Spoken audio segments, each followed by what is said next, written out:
करते हुए योग आसन प्राणायाम आदि करते हैं तब इसका पूरा लाभ होता है।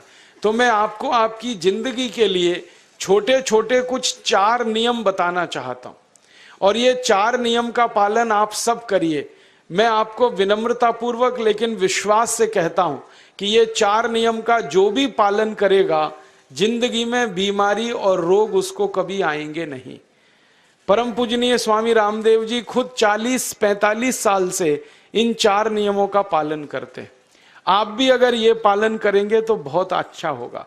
मैं भी करता हूं मेरे जीवन में। मैं पिछले 15 वर्षों से योग प्राणायाम करता हूं, उसके साथ कुछ नियम मैंने बनाए हैं, वो नियम का पालन करता हूं और वही नियम आपको बताना चाहता हूं। स्वामी जी पालन करते हैं, मैं करता हूं, हमारे लाखों योग शिक्षक करते हैं और इन नियमों का पालन करने से हमको इतना लाभ हुआ है कि कभी बीमारी आती नहीं। 15 साल से मैंने हर बार मेरा बीपी चेक किया, नॉर्मल है, शुगर नॉर्मल है, ट्राइग्लिसराइड्स नॉर्मल है, कोलेस्ट्रॉल नॉर्मल है। पिछले 15 साल में कभी सर्दी जुकाम भी नहीं हुआ, गला भी नहीं बैठा, कभी हॉस्पिटल नहीं देखा, कभी डॉक्टर के पास नहीं गए, क्योंकि जरूरत नहीं पड़ी। और वो जरूरत नहीं पड़ी क्योंकि हम निरोगी हैं, स्वस्थ हैं। ये निरोगी और स्वस्थ होने के लिए आयुर्वेद की एक छोटी सी जानकारी आपसे मैं शेयर करना चाहता हूं। आयुर्वेद में ये कहा गया है कि किसी भी व्यक्ति को निरोगी होना है, रोग मुक्त होना है, तो अपने जीवन में 3 बातों का ध्यान रखे। अपना वात, पित्त और कफ तीनों का संतुलन रखे। वो 3 तरह के दोष हैं हमारे शरीर में, वात, पित्त, कफ। आपने सुना होगा ये त्रिदोष आधारित शरीर है। जब वात बहुत बिगड़ जाता है तो 80 से ज्यादा रोग आते हैं।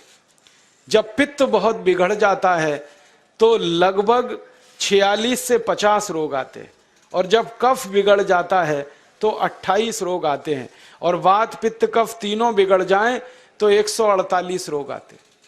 सर्दी, खांसी, जुकाम से लेकर और कैंसर तक जो आखिरी रोग माना जाता है, ये सब वात, पित्त, कफ के बिगड़ने का खेल है। तो इस देश के आयुर्वेद चिकित्सा के सबसे महान लोगों में से कुछ नाम आप जानते हैं, जैसे चरक ऋषि, जैसे सुश्रुत ऋषि। ऐसे एक ऋषि हुए बाघभट्ट। बाघभट्ट ऋषि ने एक पुस्तक लिखी है, उसका नाम है अष्टांग हृदयम, और एक पुस्तक लिखी है उसका नाम है अष्टांग संग्रहम। इन दोनों पुस्तकों में उन्होंने 7000 नियम बताए हैं। उनमें से 4 बताता हूं, अच्छे लगे तो आज से ही पालन करो और दूसरों को भी बताओ ताकि कोई भी इन नियमों का पालन करे तो बीमार ही ना पड़े। ये चारों नियम हैं वात, पित्त और कफ को संतुलित रखने के लिए। अब वात, पित्त, कफ तीनों एक साथ आपके संतुलित रहें तो उसके लिए पहला नियम है खाना खाने के तुरंत बाद पानी नहीं पीना। ये पहला नियम है। आप बोलेंगे ये तो बड़ी मुश्किल बात है, खाना खाते ही पानी पीते हैं हम तो सबके सब, और बिना पानी पिए खाना ही नहीं खाते। कई लोग तो खाने से ज्यादा पानी पीते हैं, खाना कम खाते हैं, पानी ज्यादा पीते हैं। ये खाना खाने के बाद पानी कभी भी नहीं पीना, क्योंकि महर्षि बाघभट्ट कहते हैं भोजनांते विषम वारी, माने भोजन के अंत में पानी पियो तो जहर के पीने के जैसा है। इसलिए वो कहते हैं कभी भी खाने के तुरंत बाद पानी मत पियो। अब आप मुझे पूछोगे क्यों नहीं पिए, कारण बता दो। कारण मैं बताना चाहता हूं सरल भाषा में। हम जब खाना खाते हैं ना तो पेट में सारा खाना इकट्ठा होता है। पेट में एक स्थान होता है, उसको हम कहते हैं जठर। संस्कृत में, हिंदी में जठर कहते हैं, अंग्रेजी में उसको एपिगैस्ट्रियम कहते हैं, हिंदी में कुछ लोग उसको आमाशय भी कहते हैं। ये जठर छोटा सा स्थान है। आपके पेट में नाभि है ना, उसके लेफ्ट साइड में बाईं तरफ छोटा सा स्थान है। सारा खाना आपका इसी स्थान पर आता है। जो भी आप खाते हो, रोटी, चावल, दाल, सब्जी, दूध, दही, कुछ भी खाओ, सब कुछ जठर में आता है। अब जठर में जैसे ही खाना इकट्ठा होता है तो उसमें आग जलती और उस आग को कहते हैं जठर अग्नि। मिला के बोल देते हैं जठराग्नि। आप जैसे ही खाना खाते हो पेट में, जठर में अग्नि जलती है, वो अग्नि खाने को पचाती है और अग्नि खाने को ऐसे ही पचाती है जैसे रसोई घर की अग्नि खाने को पकाती है। आपके रसोई घर में आप अग्नि जलाओ, उसके ऊपर दूध रख दो, दूध में थोड़ा चावल डाल दो, अग्नि जब तक जलती रहेगी खीर तब तक बनती रहेगी। आप घर में अग्नि जलाओ, उसके ऊपर पानी रख दो, उसमें दाल डाल दो, दाल की पकने की क्रिया तब तक चलेगी जब तक अग्नि जलेगी। ऐसे ही पेट में होता है, जैसे ही आपने खाना खाया पेट में अग्नि जलती है, और जब तक अग्नि जलती है तो खाने के पचने की क्रिया चलती है। जैसे रसोई घर में खाना पकाते हैं वैसे ही पेट में भी खाना पकता है, इसी को हम पचने की क्रिया कहते हैं, अंग्रेजी में उसको डाइजेशन कह देते हैं। तो आपने खाना खाया, पेट में अग्नि जल गई, अब वो खाने को हजम करेगी, पचाएगी। अब मुझे एक प्रश्न का उत्तर दो आप, कि जैसे ही आपने खाना खाया पेट में अग्नि जल गई और वो खाने को पचा रही है, तुरंत आपने गट गट गट गट पानी पी लिया और खूब ठंडा पानी पी लिया, बर्फ मिलाया हुआ पानी पी लिया, फ्रिज का पानी पी लिया, क्या होने वाला है? अग्नि जलेगी कि बुझेगी? अग्नि के ऊपर पानी डालो तो अग्नि और पानी की दोस्ती नहीं है, दुश्मनी है। पानी अग्नि को बुझा देता है। तो आपने खाना खाया, अग्नि जली, पीछे से गटगट पानी पी लिया, अब अग्नि शांत हो गई, अब खाना पचेगा नहीं, तो वो पेट में पड़ा पड़ा सड़ेगा, और सड़ा हुआ खाना 100 से ज्यादा विष पैदा करेगा, और वो 100 विष आपकी जिंदगी को नरक बना देंगे, और जिंदगी भर आप बीमार पड़े रहेंगे। आपको मालूम है, कई लोग कहते हैं मुझे पेट में बहुत गैस बनती है। ये गैस उन्हीं को बनती है जिनका खाना हजम नहीं होता। कोई लोग कहते हैं कि मुझे पेट में जलन होती है, ये जलन उन्हीं को होती है जिनका खाना पचता नहीं। कोई कहते हैं कि मेरे पेट में एकदम गुम हो जाता है, फूल जाता है, ये सब वो लक्षण हैं जब खाना पचता नहीं। तो खाना पचेगा नहीं तो सड़ेगा, सड़ेगा तो विष पैदा करेगा, और वो विष आपको बीमार करेंगे। इसलिए महर्षि भागवत ने कहा, खाना खाते ही पानी मत पियो। समझ में आया? फिर आप बोलोगे कितनी देर तक नहीं पिए? कम से कम 1 घंटे तक।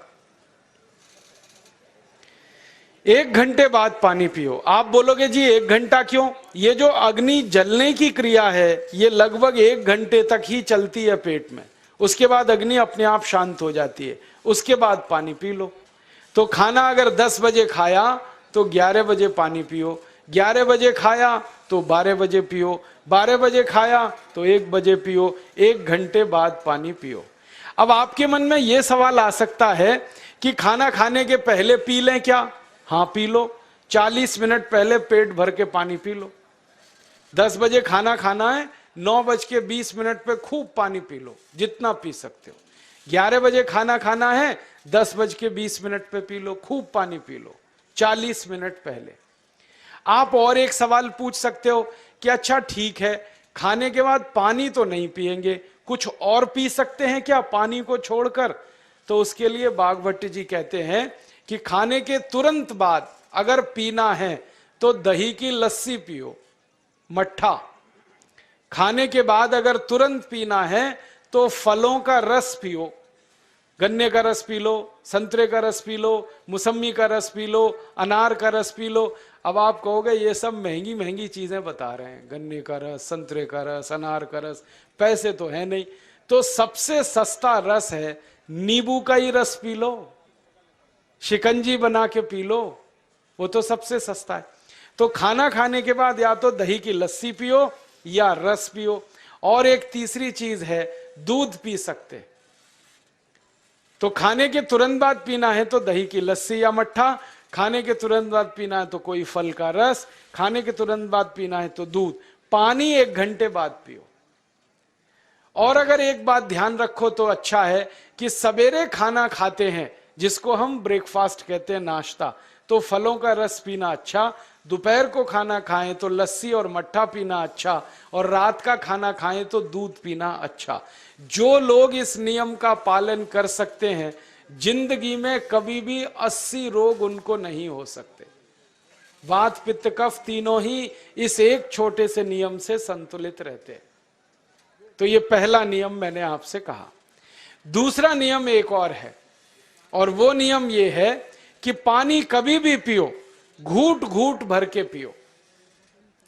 जैसे गरम चाय पीते हैं, गरम कॉफी पीते हैं, गरम दूध पीते हैं, एक एक घूट भर के, एक एक सिप करके, ऐसे ही पानी पीने की आदत डालो।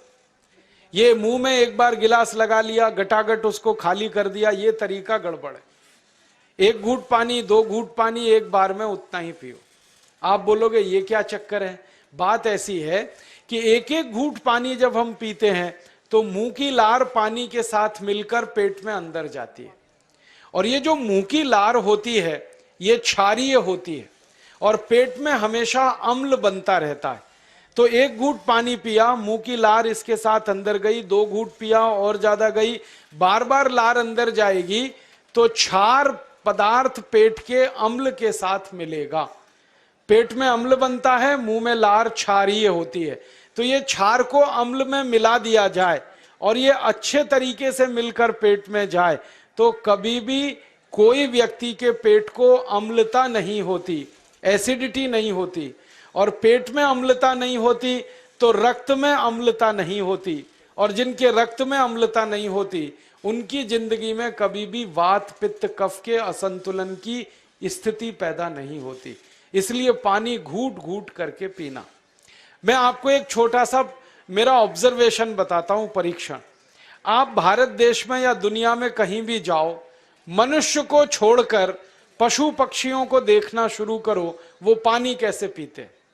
किसी चिड़िया को पानी पीते हुए देखो, किसी पक्षी को पानी पीते हुए देखो, वो चोंच के एक बूंद ही के बराबर ही पानी उठाता है। एक बार में एक बूंद पानी लेगा, फिर थोड़ी देर चोंच चलाएगा, फिर पिएगा, फिर दूसरी बूंद लेगा, फिर चोंच चलाएगा, फिर पिएगा, फिर तीसरी बूंद। एक एक बूंद पक्षी पानी पीता है। कुत्ते को पानी पीते हुए देखो, चाट चाट के पानी पीता है। शेर को पानी पीते हुए देखो, चाट चाट के पानी पीता है। जितने जानवर चाट कर पानी पीते हैं, जितने पक्षी एक एक घूंट पानी पीते हैं, किसी भी पक्षी और किसी भी जानवर को डायबिटीज नहीं है, किसी को अर्थराइटिस नहीं है, कोई पक्षी ओवरवेट नहीं है, कोई पशु ओवरवेट नहीं है। वो सब स्लिम और ट्रिम है, क्योंकि वो इतने होशियार हैं कि पानी चाट के पीते हैं या घूट घूट करके पीते। अब मुझे ये हैरानी होती है कि ये पशु पक्षियों को कौन सिखाता है? वो अपने जन्म से ये ज्ञान सीख के आते। उनका कोई गुरु नहीं है, उनका कोई विद्यालय नहीं है, उनके कोई प्रशिक्षण शिविर नहीं लगते, फिर भी उनको इतनी अकल है कि पानी घूट घूट पीना। और हम ये मनुष्य जिनके इतने गुरु, इतने विद्यालय, इतने कॉलेज, सीखने वाले, सिखाने वाले, और हम मूर्खों के मूर्ख गटागट गटागट पानी पीते रहते। तो पानी पीने का तरीका बदल दो, घूट घूट भर के पानी पियो। ये दूसरा नियम है। तीसरा नियम है कि जिंदगी में कितनी भी प्यास लगे, ठंडा पानी कभी मत पियो। बर्फ डाला हुआ पानी, फ्रिज में रखा हुआ पानी, वाटर कूलर का पानी जिसका तापमान बहुत कम है, ये कभी मत पीना। क्यों? क्योंकि शरीर आपका गर्म है और पानी ठंडा है। अब होता क्या है वो मैं समझाता हूं सरल भाषा में। पेट तो गर्म है, अब इसमें ठंडा पानी डाल दिया आपने तो अंदर झगड़ा होता है। और झगड़ा क्या होता है? या तो पानी पेट को ठंडा करेगा या पेट पानी को गर्म करेगा। अगर पानी ने पेट को ठंडा कर दिया तो पेट के ठंडा होते ही हृदय ठंडा होता है, हृदय के ठंडा होते ही मस्तिष्क ठंडा होता है, मस्तिष्क के ठंडा होते ही आदमी ठंडा होता है, और आदमी ठंडा होते ही राम नाम सत्य होती है। आपको मालूम है जब शरीर ठंडा पड़ जाता है तो घर में भी नहीं रखते, निकाल के बाहर सड़क पे रख देते। जो घर आपने बनाया अपनी मेहनत से, शरीर के ठंडा पड़ते ही निकाल बाहर करते हैं उस घर में से, और फिर चिल्लाने लगते हैं लेके जाओ, जल्दी लेके जाओ, इसको जला के आओ। माने ठंडे शरीर की इज्जत नहीं है। तो ठंडा पानी क्यों पी रहे हो भाई? बंद कर दो। कोई जानवर ठंडा पानी नहीं पीता, कोई पक्षी नहीं पीता। तो आप ये ठंडा पानी पीना बंद करो, सादा पानी पीना शुरू करो। और गर्मी के दिनों में बहुत अगर आपको तकलीफ है तो मिट्टी के घड़े का पानी पी लेना, फ्रिज का और बर्फ का नहीं पीना। ये तीसरा नियम है। और चौथा और आखिरी नियम है कि आप सवेरे ही सवेरे जब सोकर उठते हो तो सबसे पहले पानी पियो। जैसे ही आपकी आंख खुल गई तो पहले 2-3 गिलास पानी पी लो, उसके बाद आप टॉयलेट में जाओ। उठते ही पानी पियोगे तो 2 फायदे हैं। पहला फायदा यह है कि पानी पेट में जाकर बड़ी आंत को साफ करता है, और जैसे ही बड़ी आंत की सफाई होगी पेट पे दबाव पड़ेगा और आप संडास घर में जाएंगे, 2-3 मिनट में पेट आपका साफ हो जाएगा। जिनका पेट सुबह एक बार में साफ हो जाता है उनकी जिंदगी में कभी रोग नहीं आता।